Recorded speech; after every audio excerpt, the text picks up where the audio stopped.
అనేక కార్పొరేషన్లోను, బహుశా 3 కార్పొరేషన్లు అనుకుంటాను, కొన్ని మున్సిపాలిటీల్లోనూ చైర్మన్లు, వైస్ చైర్మన్లు, డిప్యూటీ మేయర్లు, స్టాండింగ్ కమిటీ ఎన్నికలు మొన్న 3వ తారీఖున నిర్వహించడం జరిగింది. దానిలో భాగంగానే గుంటూరులో స్టాండింగ్ కమిటీ ఎన్నికలు 3వ తారీఖున అంటే నిన్నగాక మొన్న నిర్వహించడం జరిగింది. దానిలో 6 స్టాండింగ్ కమిటీస్కి 6 కూడా తెలుగుదేశం పార్టీ గెలిచారు. ఇక్కడ ఒక చిన్న విషయాన్ని నేను మీకు ప్రస్తావన చేయాలి.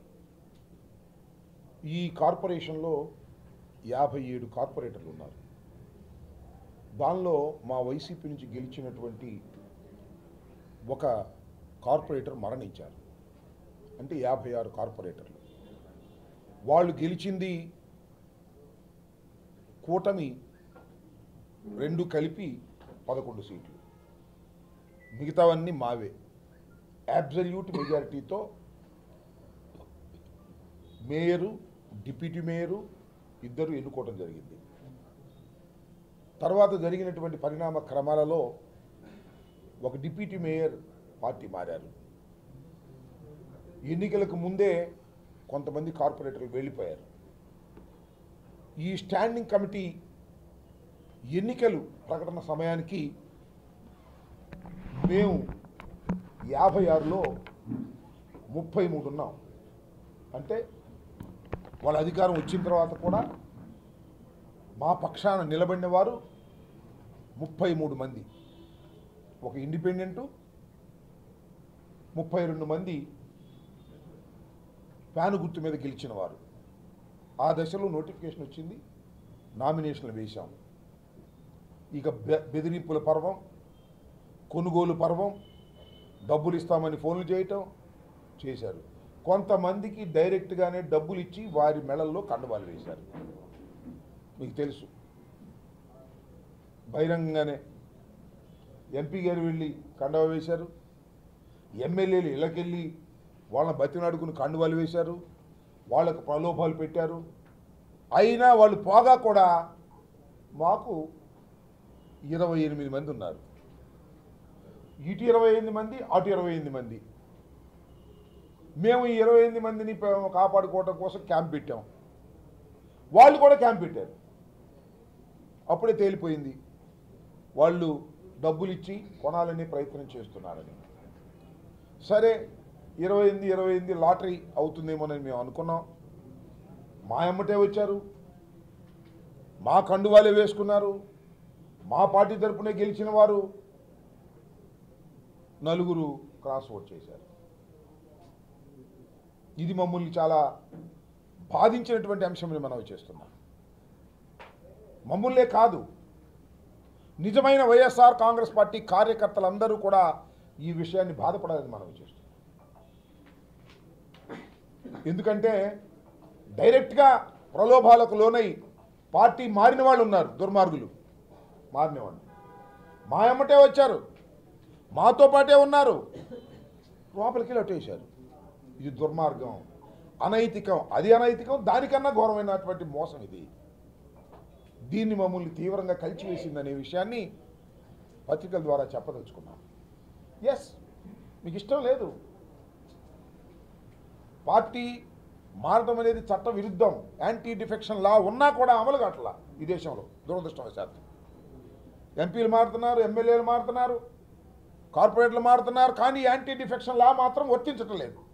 దురదృష్టం అంటున్నా. అది చట్టాన్ని తీసుకొచ్చారు కానీ అమలుకు మాత్రం సాధ్యం కావట్లేదు. అది అలాంటి పరిస్థితుల్లో కొంతమంది మారిపోయిన మా కనపడతా ఉన్నారు. మారకోకుండా మాతోనే ఉండి మమ్మల్ని మోసం చేసిన వారిని చూసినప్పుడు మరింతగా రాజకీయాల్లో బాధ కలుగుతుందని ఈ సందర్భంగా మనం చేస్తాం. శభాష్, వెళ్ళిపోతే వెళ్ళిపోండి, ఇప్పుడైనా మాకేం అభ్యంతరం లేదు. ఆ 4 మేము మనవి చేస్తున్నాం, అంతరాత్మ ప్రబోధం చేసుకోండి. ఇప్పటికైనా ఎస్, మేము వైసీపీ తరఫున గెలిచాం, ఏదైనా మేము ఉంటాం. 600 అయినా 106 అయినా, పడవ మునిగిపోయినా పడవ మునిగిపోకపోయినా మేము ఉంటాం అంటారా? ఉండండి. లేదు, కండవాలేసి వెళ్ళిపోతారా, వెళ్ళిపోతారు. క్లారిటీ ఉండాలి అనేది నా భావన. వాళ్ళు చూస్తున్నాం మనం, మొన్న ఏదో ఎమ్మెల్యే గారు చెప్పారని చెప్తున్నారు, అయిపోయింది టైం వచ్చేసిన దగ్గరికి అని. వస్తే పెట్టండి, వీఆర్ ఫైటింగ్ ఇట్. నేను మనవి చేస్తున్నా, చంద్రబాబు నాయుడు గారు 2014లో అధికారంలోకి వచ్చినప్పుడు నాకు బాగా గుర్తు, జిల్లా పరిషత్తులు, మండలాలు దౌర్జన్యాలు చేసి, అన్యాయాలు చేసి, కొట్టి కైవసం చేసుకున్నారు. ఏం పాము తిన్నారయ్యా? మళ్ళీ 23 పడిపోయారు మీరు. ఇవాళ 5 సంవత్సరాలకు గాను గెలిచినటువంటి మేయర్ని మీరు దించాలనుకుంటే అవిశ్వాస తీర్మానం పెట్టొచ్చో కానీ, మేయర్ కౌన్సిలర్గా, కార్పొరేటర్గా ఎన్నిసార్లు గెలిచామే? 3 సార్లు గెలిచినటువంటి వ్యక్తి, దాన్ని తీయగలరా మీరు? నేను మనవి చేస్తున్నా, ఏం పావుకు తింటారంటున్నా. వీటన్నిటికీ కూడా లెక్కల గట్టి మూల్యం చెల్లించాల్సిన పరిస్థితి ఒకరోజు వస్తుంది, గుర్తుపెట్టుకోండి. మీ కేవలం 11 సీట్లు గెలుచుకున్నటువంటి కూటమి ఇవాళ గుంటూరు మేయర్ని, డిప్యూటీ మేయర్ని, కార్పొరేటర్ని వశం చేసుకొని మింగాలనే రాక్షసత్వాన్ని ప్రజలు గమనించాలని ఈ సందర్భంగా మనవి చేస్తాం. ఇంకా చిత్రం, 49 కార్పొరేటర్లు అయితే ఒకే ఒక కార్పొరేటర్ గెలిచాడు తిరుపతిలో. ఇవాళ మొత్తం వాళ్ళే కైవసం చేసుకుంటాం అంటున్నారు. కిడ్నాపులు చేశారు, కొట్టారు, దౌర్జన్యానికి పాల్పడ్డారు, డబ్బులు పంచారు. ఇన్ని గొర అంతే. ఏంటి? అధికారం మదం. అధికారం మదం ఉంది. మేము ఏ స్థానిక సంస్థని బ్రతకనివ్వము. గెలిచిన వాళ్ళందరినీ కూడా వైసీపీ అంటే దించేస్తాం, లేదు మా పార్టీలోకి వస్తే రక్షిస్తాం. ఇదే కదా నేను మనవి చేస్తున్నా. మా డిప్యూటీ మేయర్, మా మేయర్ మీరు ఎన్ని ప్రలోభాలు పెట్టినా లొంగేటటువంటి వ్యక్తులు కాదు. మీకున్న మార్గం ఏంటి? ఇంకా అవిశ్వాస తీర్మానం పెట్టడానికి పెట్టండి, చూస్తాం. మనవి చేస్తున్నాం, ప్రజలు గమనిస్తున్నారు. మనవి చేస్తున్నా, ప్రలోభాలు పెట్టి ఏదో ఒక విధంగా దించాలని మీరు చేసేటటువంటి ప్రయత్నాలను ఎదుర్కోవడానికి వైఎస్ఆర్ కాంగ్రెస్ పార్టీ సిద్ధంగా ఉందని కూడా మనవి చేస్తున్నా. We don't care that. అయితే మేము బాధపడుతున్నట్టు ఏంటంటే, మాలో ఉండి మమ్మల్ని మోసం చేసే వాళ్ళ గురించి బాధపడుతున్నాం. అది పోతే పోయారు, కండవాలు తీసుకుని పోయారు, డబ్బులు తీసుకుని పోయారు, నాకు తెలుసు ఎవరెవరు పోయారు, అంతా లిస్ట్ ఉంది. ఈ నలుగురు మాతో పాటు వచ్చి అటు ఓటేశారు కదా, అది కూడా మేయర్ గారికి తెలిసిపోద్ది సిస్టంల ప్రకారం. అవన్నీ అంతర్గతమైన విషయాలు, వాటి మీద సమీక్షించుకుంటాం అందరం కూర్చొని. ఇఫ్ నెసరీ యాక్షన్ తీసుకుంటాం, ముందుకు వెళ్తాం, భయపడే ప్రశ్న లేదు. ఇది మీ అందరి ద్వారా గుంటూరు ముఖ్యంగా ప్రజానీకానికి ఇంత దారుణంగా జరుగుతున్నటువంటి అంశాలను, పశువులు కొన్నట్టుగా కొంటున్నటువంటి అంశాలను ప్రజల హృదయాల్లోకి చేరాలని, ఇలా మోసాలు జరుగుతున్నాయనే విషయాన్ని చెప్పాలని చంద్రబాబు నాయుడు గారు శ్రీరంగ నీతులు చెబుతున్నాడు. ఎవడన్నా పార్టీ మారితే మాత్రం రాజీనామా చేసి రావాల్సిందే అంటాడు తాడేపల్లిలో. ఇక్కడేమో వీళ్ళు కొనేస్తారు, రాజీనామా లేదు, ఏమీ లేదు. చూశారుగా చంద్రబాబు నాయుడు పరిస్థితి ఎట్లా ఉంటుందో. బెల్ట్ షాప్ ఉంటే బెల్ట్ తెస్తా అంట, బెల్ట్ షాపు లేనిది ఎక్కడ. అన్ని దొంగ మాటలు, దొంగ వ్యవహారాలు, చీటింగ్ వ్యవహారాలు చేస్తున్నటువంటి ప్రభుత్వం ఇది, కూటమి ప్రభుత్వం ఇది. ఇన్ని అన్యాయాలు జరుగుతుంటే నాకు అర్థం కాల. తిరుపతిలో ఎవరండి? జనసేన కదా గెలిచింది. తిరుపతిలో ఇన్ని దౌర్జన్యాలు జరుగుతున్నాయి కదా. 49లో 48 సీట్లు గెలుచుకున్నటువంటి వైఎస్ఆర్ కాంగ్రెస్ పార్టీనేమో పక్కకు పోయింది.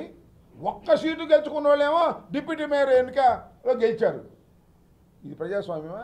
ఏమండి, ఆ తిరుపతిలో గెలిచినటువంటి జనసేన అడుగుతా ఉన్నా, ఆ జనసేన పార్టీ అధ్యక్షుడు డిప్యూటీ సీఎం గారిని అడుగుతా ఉన్నా, అయ్యా పవన్ కళ్యాణ్ గారు, ఇంత ఘోరం జరుగుతుంటే మాట్లాడవే, సైలెంట్ మోడ్లో ఉన్నామే, మాట్లాడట్లా.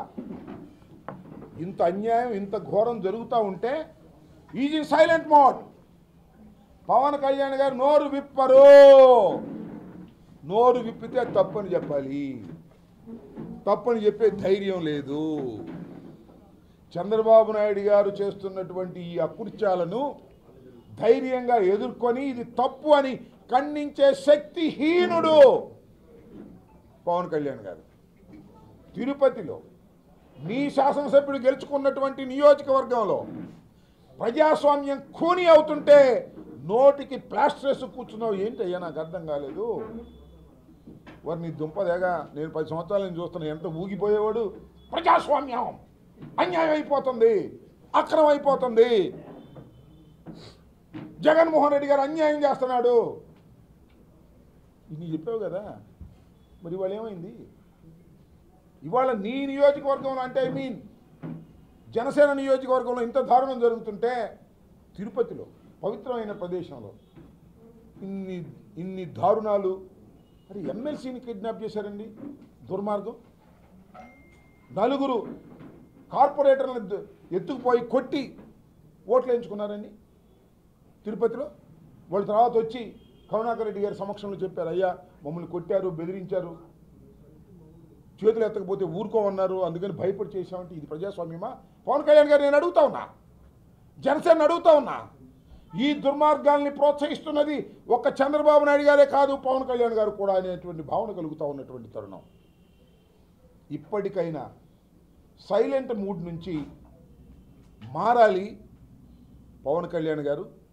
ఉన్న వాస్తవాలను ప్రజలకు చెప్పవలసినటువంటి బాధ్యత ఒక పార్టీ అధినేతగా, ఉప ముఖ్యమంత్రిగా, తిరుపతి నియోజకవర్గాన్ని జనసేన రిప్రజెంట్ చేస్తున్నందుకు గాను మీరు విప్పవలసినటువంటి అవసరం ఉన్నది. విప్పకపోతే మీ కర్మ, ప్రజలు అర్థం చేసుకుంటారు. ఇతనికి చంద్రబాబుకి ఏం తేడా లేదురా బాబు, ఇతను అంతే దుర్మార్గుడు అనేది. సరే, అది నా ఉద్దేశం కూడా. చంద్రబాబు ఏం చెప్తే అది చేయడానికి సిద్ధపడినటువంటి వ్యక్తే తప్ప, మమ్మల్ని అప్పుడప్పుడు అంటూ ఉంటారు జగన్మోహన్ రెడ్డి గారికి వీళ్ళు సపోర్ట్ చేస్తున్నారని. ఆయనేమో చంద్రబాబు ముఖ్యమంత్రి కావాలని ఆయన ప్రయత్నం చేస్తాడు, మేమేమో జగన్మోహన్ రెడ్డి గారు ముఖ్యమంత్రి కావాలని మేము ప్రయత్నం చేస్తాం. ఇది ఉన్నట్టు మా రీజనల్ కోఆర్డినేటర్తో కూడా మాట్లాడిన తర్వాత డెఫినెట్గా we are going to the take an action on them. వైసీపీకి ఆట మాత్రమే తెలుసు, నాకు వేటాడడం కూడా తెలుసు. దానిలో భాగమే 6 మంది వెళ్ళిపోయారు అనుకోవాలా. కమిషాన్ చంద్రశేఖర్ ఎవరు వేటాడటం తీసిన ఎవరు? కమిషాన్ చంద్రశేఖర్ వ్యాఖ్యలు చేసిన వ్యాఖ్యలు ఏమన్నాడు? మీరు వైసీపీకి ఆట మాత్రమే తెలుసు, నాకు వేటాడటం తెలుసు. మాకు ఆట మాత్రమే తెలుసు, ఆయనకి వేటాడటం తెలిసి వేటాడమని వెళ్ళి అక్కడ అడవిలో ఎక్కడన్నా, ఇక్కడ ఎందుకు ఆ అడవిలో వేటాడమనయ్యా, నాకేం అభ్యంతరం. మాకు ఆట ఆడటం కూడా ఏం తెలియదు. మాకేం తెలుసు ఆట ఆడటం? మాకు ఆట తెలియదు, వేట తెలియదు, ప్రజాసేవ తెలుసు. ఆయనకి ఆట తెలుసు, వేట తెలుసు. వేటాడమను, అడవిలోకి వెళ్ళి ఒక సింహాన్ని వేటాడమను, చూరుకో నక్కనైనా వేటాడమను. మాకేం అభ్యంతరం లేదని వేటాడుకోమను, మాకేం అభ్యంతరం లేదు. మాకు ఆట తెలియదు, వేట తెలియదు.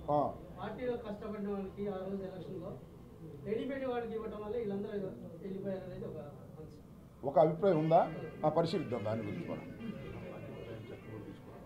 దాంతోపాటు ఎవరైతే పార్టీ ఫిరాయించారో వారి మీద we are going to the legal action కూడా వెళ్తాము.